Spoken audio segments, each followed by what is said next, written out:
आलोक हमारे साथ जुड़ गए हैं। आलोक, बहुत स्वागत आपका। आलोक द्विवेदी राजनीतिक विश्लेषक के तौर पर हमारे साथ जुड़े हुए हैं चर्चा में। आलोक, आवाज मिल रही है आपको? हाँ, मिल रही है मुझे आपकी आवाज। ओम प्रकाश राजभर कह रहे हैं कि अखिलेश यादव किसी गैर जाति का प्रत्याशी होता तो मैनपुरी में नजर नहीं आते, इसी कमरे से निकलते नहीं। हालांकि अभी मामला चूंकि दिसंबर का है तो इसी तो बंद है, लेकिन उन्होंने कहा कि कमरे से निकलते नहीं बाहर।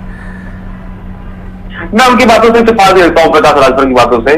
देखिए, ओम प्रकाश राजभर जो है बिल्कुल अनसर्टेन व्यक्ति हैं। एक तो कब कहाँ रहें, किसके साथ रहें, क्या करें, उनको कोई भरोसा नहीं है। वो भाजपा साथ भी रह चुके हैं, कांग्रेस साथ भी रह चुके हैं, बसपा साथ भी रहे हैं, सपा साथ भी रहे हैं।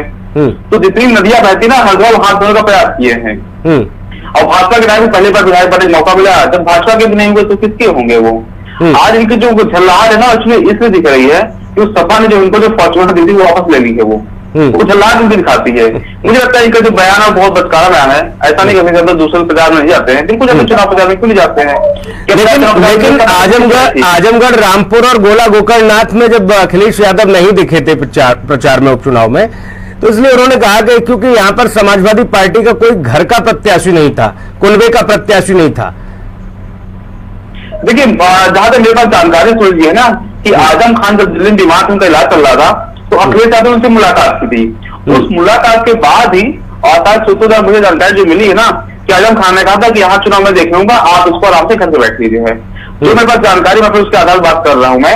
और उसी बात से अखिलेश यादव को नोटिस करी, दिल्ली मीटिंग के बाद ही अखिलेश यादव जो है घर पे बैठ गए थे। चुनाव प्रचार में नहीं गए थे, ना आजमगढ़ गए थे, ना रामपुर गए थे। तो ऐसा मुझे लगता है वहां पे कुछ ना कुछ सेटिंग। लेकिन आजम खान साहब जब जेल से बाहर आए थे, आलोक भाई, आजम खान साहब जब जेल से बाहर आए थे तो वही शायराना अंदाज में तंज भी कसा था उन्होंने। ये भी वो आजम खान की स्टाइल है आजम खान की बोलने की।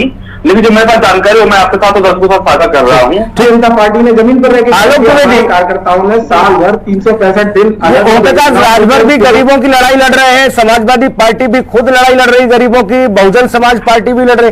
कोई ऐसी राजनीतिक पार्टी नहीं जो गरीबों के लिए लड़ नहीं रही हो। जीतते भी है, ऐसा नहीं, वोट भी मिलता है भरपूर गरीबों का, लेकिन वो गरीबों का कल्याण नहीं होता। फिर अगले चुनाव में जाते हैं, फिर बोले हम तो गरीबों के मसीहा हैं।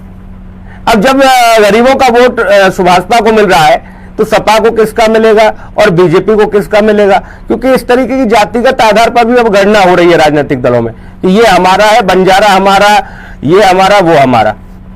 आलोक द्विवेदी, देखिए, सुभाषपा को वहां पर सिर्फ गिनती वोट मिलेंगे, 1000 और 5000 तो भी बड़ी बात है इनके लिए। वहां पर जो मुस्लिम है और यादव उनका वोट मिलेगा, सपा को मिलेगा। जो ब्राह्मण है, बनिया, डाकिया, जैसे हम लोग यूपी दूसरे हिस्सों में कुशवाहा भी बोलते हैं, उनका वोट मिलेगा, भाजपा को मिलेगा। तो वहां पर मुझे लगता है इस पर लड़ाई ठीक ठाक होगी और नतीजे चौंकाने वाले भी आ सकते हैं। रही बात सुभाषपा के बाद, तो वहां उनके लिए मेंटल भी कुछ है नहीं। वो अपना दलितों के, पिछड़ों के मसीहा जो बने घूम रहे हैं, पूर्वांचल कुछ सीटें वहां पर बने के घूमते रहे। दूसरी इनको अपनी आइडियोलॉजी सेट करनी पड़ेगी ना, इनकी आखिर आइडियोलॉजी क्या है? ये भाजपा के साथ रहे, बोले यहाँ दलितों को शोषण हो रहा है, अभी वही भाजपा की गुणगान कर रहे हैं। अरे आपका कुछ स्टैंड तो होना चाहिए ना, आखिर आप कहाँ स्टैंड करेंगे? आपको इनका टिकना पड़ेगा ना। आपकी विचारधारा क्या है? आप बसपा साथ रहे हो, कांग्रेस साथ रहे हो, भाजपा साथ भी, सपा साथ, आखिर किस विचारधारा के आप हो? कहीं पे स्टैंड करो ना।